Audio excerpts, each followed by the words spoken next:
నమస్కారం అండి. నేను మీ అగ్నేష్ అమిత్‌రాజ్. ప్రతిరోజు గూడా మన భవిష్యత్తుని ఎలా బంగారు బాటలో నడుపుకోవాలో మన భవిష్య క్రియ ఛానల్ చిన్న చిన్న వీడియోస్‌లో తెలుసుకుంటున్నాం గదా!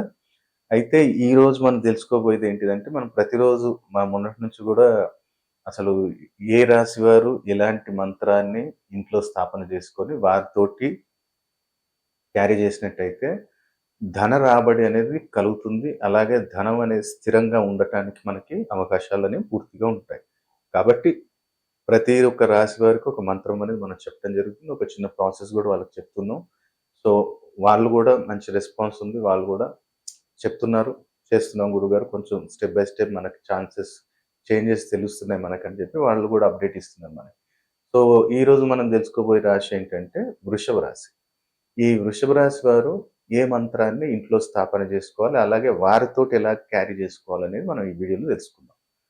అయితే వృషభ రాశి వారు మీరు ఈ యొక్క మంత్రాన్ని ఏ రోజు స్థాపన జేసుకోవాలి అంటే, సోమవారం రోజు ఉదయం కొంచెం ఎర్లీ అవర్స్. అంటే మీరు ఒక 6 లోపు ఇది ప్రిపేర్ జేసుకోండి. అంటే మనకు కావాల్సిందేంటిది, ఈ మంత్రం అనే స్థాపనకి పేపర్ కన్నా భోజపత్రం అనేది చాలా ఇంపార్టెంట్.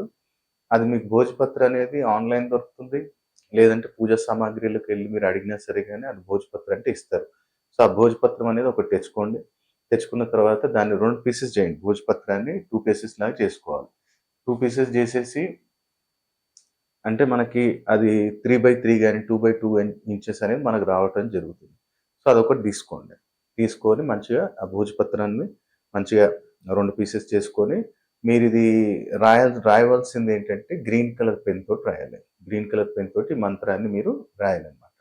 అయితే ఇక్కడ మనం కూర్చోవాల్సింది ఏ డైరెక్షన్ అంటే సౌత్ కూర్చుంటే నార్త్ చూసేటట్టు కూర్చోవాలి. మంచిగా భోజపత్రం ముందు పెట్టుకోండి. ఏదైనా పీట లాంటిదుంటే ఆ పీటది ముందు పెట్టుకొని, ఆ పీట మీద ఆ భోజపత్రం అవి పెట్టండి. మంచి అత్తరు కూడా తెచ్చుకోండి ఒకరోజు ముందు. గ్రీన్ కలర్ పెన్ తీసుకోండి. ముందు పెట్టుకోండి. మంచిగా మనసులోని కోరిక కోరుకోండి. మీ ఇష్టదైవం ఎవరో మంచిగా ఆళ్ళని తలుచుకోండి. లేదు అనుకుంటేనేమో జై మహాకాళి, జై కాలభైరవ్. తండ్రి నేను ఈ యొక్క ఆర్థిక సమస్యలు తీరటానికి ఈ యొక్క మంత్ర స్థాపన నేను చేసుకుంటున్నాను.